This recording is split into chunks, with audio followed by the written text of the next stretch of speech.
Hey, Phil here, having a very nice haircut, by the way. I'm looking very handsome, I think. I feel. I've always wanted to be bald and, hairless. I just find it to be a very good quality. Anyway, I've been thinking here of a philosophical sort of thought. Um, how come I've never seen a ghost? At least I don't think I've ever seen a ghost in real life. And I'm approaching this from a really open sort of speculation, philosophical sort of thing.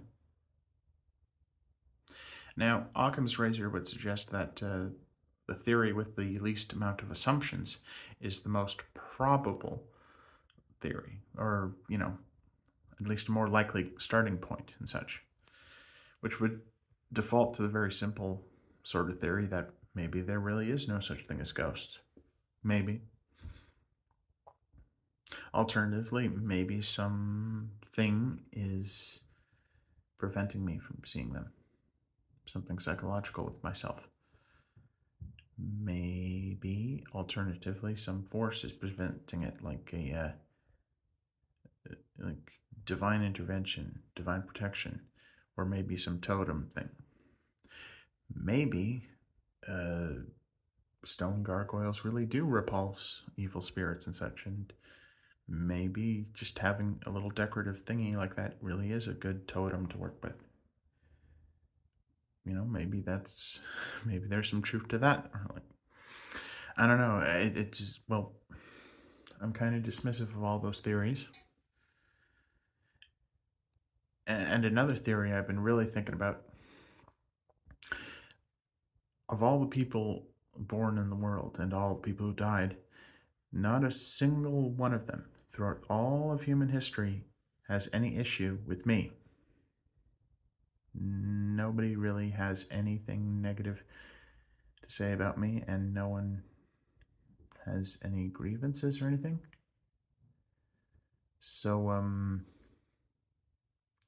not to get into that trope of the whole Indian burial ground thing, but not a single one of them would have an issue with me living in a land they inhabited, and the ghosts are coming to visit me.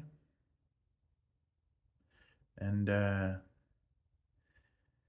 like all the history in the world, and like all its talks about invaders and raiding parties and such, the Vikings, the Mongols, the Huns, the Visigoths, the Golden Horde, none of them want to raid my village and take stuff and such. They've got nothing to gain in the afterlife. No criminals, no gangbangers, nothing like that. Even though, according to that role playing game I've heard of, Wraith the Oblivion, yes, there is such a thing as ghost mobsters and such. It's a game about ghosts, a role playing game.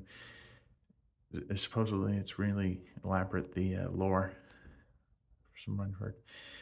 And yeah, so there's no black supremacists in all the history of the world who would take an opportunity of taking revenge against a white man or like myself, like causing harm to me. Hmm. There's no Islamic jihadist in all the world who would like to have a word with me about me guzzling beer and munching bacon. Hmm. Huh. That's almost unthinkable. I mean, that's really unthinkable that there, in fact, contrary to some thoughts I've had in my childhood, sometimes people just hate people for no good reason, and it's really not right. But that's a sad truth. You can be born into a world and people hate you for no fault of your own, nothing you did wrong. They just don't like what you are. And it's pretty sad. Needless to say, this is a very, hot button sort of political issue thing, heavy subject matter I'm talking about right now. Um, I do want to respect everyone, be respectful of people. Just thinking. That's unthinkable. That no one, not just no one in the world, but no one in the history of the world has ever had any conflict that's just contrary to history. And hmm, yeah, that seems highly unlikely. And that very train of thought is what motivated me to record this video. I think it's all very strange. And who knows, maybe like repulsor totems and such, things that repulse evil spirits and such. Which has always sort of baffled me, that thing about gargoyles. Okay, yeah, you built a totem to repel evil spirits. Okay, but why did you design them to look like like devils and goblins themselves? Like, the thing's got bat wings, horns, hooves. Like, isn't that what we imagine the devils to look like? So why did we design gargoyles like that? And I get it, a totem sort of, a totem warrior thing, a sort of symbol of protection, repulsion of evil. Okay, but we've gone with that design.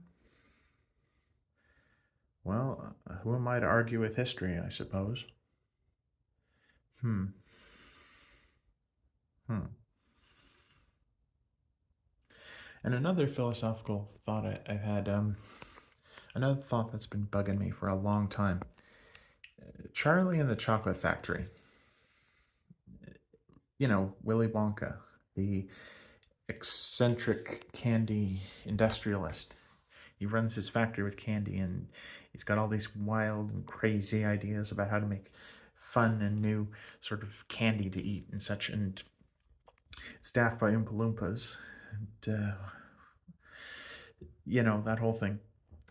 Uh, but one of the kids he invited over to the candy factory for the tour, what was it? Violet Beauregard? Violet Beauregard. The main criticism he had with her was her chewing gum, and that always bugged me because, like, depending on how you're looking, depending on how you look at it, candy, well, gum is a kind of candy. You chew it just for the fun of it. You taste it just for the fun of it. It's candy, It's a tasty, sugary thing, and he's got a problem with that. In fact, he even made gum. He made chewing gum inside his factory. So, what's the deal with that? That always bugged me. That it's just this one particular type of candy he finds abhorrent when people abuse it, and, like, that's strange. And since we're already well into the deep end of the political talk and such, I gotta ask, the Oompa Loompas, what's the logistics and legality of that? Because I've been thinking about it for a long time now, and I don't know about this, guys.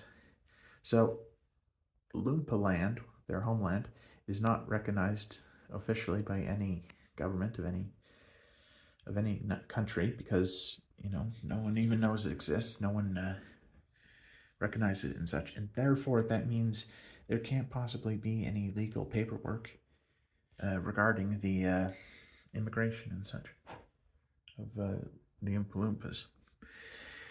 And you know what? That does cause a problem because that means illegal immigrants being hired, and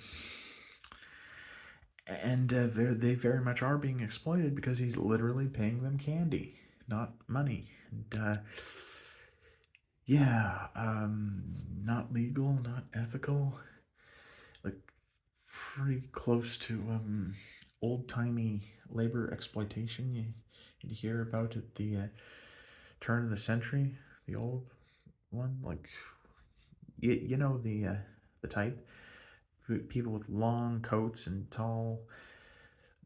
those big tall flat hats, top hats, and the industrialists, they'd walk around their big grubby old factory with people getting hurt all the time because they didn't put the safety measures in. They didn't even bother paying them, and even hiring children to get into the factory and work rather than, get a good education and a safe home. And someone needs to get the clog out of the machine, and someone with tiny fingers, but you know what happens when the machine gets up and running? You lose the fingers. And then you got a whole bunch of little kids who are now crippled from work, and it's all sick and twisted. Old timey stuff like that. It reminds me of that one level of Bioshock Infinite run by Finkton. And yeah, even the name Fink actually means like a bad guy of sorts. And he's like, but Mr. Fink, why do you only pay us in tokens that we can only redeem at your company store? Why don't we get real money? And this sneaky old industrialist guy, he's like, well, now, of course, I don't want anyone exploited, and I don't want anyone to waste their money on frivolous things like gambling and alcohol and whatnot. You're better off with me in charge of it all, I say, yeah. And like, yeah, right, pal, that's a bad guy if ever. Like, he's literally a mustache twirling villain. He's got the top hat and the mustache and everything. Pretty cliche writing they had in that one video game, but I still like it. I like it. I also like the original premise, sort of the game, at least the tech demo, early concept footage. You remember the early game footage where main character Booker DeWitt wakes up from a daze and he's trying to look for Elizabeth, but he's looking at this really elaborate mural that gets across the philosophy of Columbia City real effectively. Like, wow. And in the actual game, they just sort of minimized it to just this one small cameo, and I'm like, what? So much changed in the video game development. Anyway, yeah, he's walking through this floating city in the sky, and it's beautiful, except everyone in it appears to have gone crazy. There's this old lady sweeping the floor in front of a burning building. There's this old man who's like asleep or something at the wheel of a robotic horse-drawn carriage. Not quite a car, just that. Other sci-fi stuff. Dead bodies in the streets. And a politician who's giving a passionate speech to a crowd of empty chairs. And you look around this world and say, you're all crazy, you know that? You're all gone nuts. And I'm thinking maybe it's like the opposite of objectivism, which is what the previous Bioshock game is about. Like, the City of Rapture, founded on the philosophical objectivism, that there is an objective reality and such. And maybe this is like the opposite, where it's founded on subjectivism, that everyone's in their own world, in their own reality, in their own perspective in life, which is an interesting thought. But of course, then the rational mind is like, no, this is all crazy. Everyone around here has gone mad. They're doing crazy things that don't make any sense. But then you got to ask yourself, you, the player character, truly believe you are in a flying city and you recently gained superpowers by drinking a magic potion. So who's to say you are in a mental state? Mentally sound. And yeah, those are some thoughts I've had on my mind for a while now. In case you can't tell, I'm on the toilet right now. Alright. Well, pardon me for being a handsome hooligan, but see y'all later.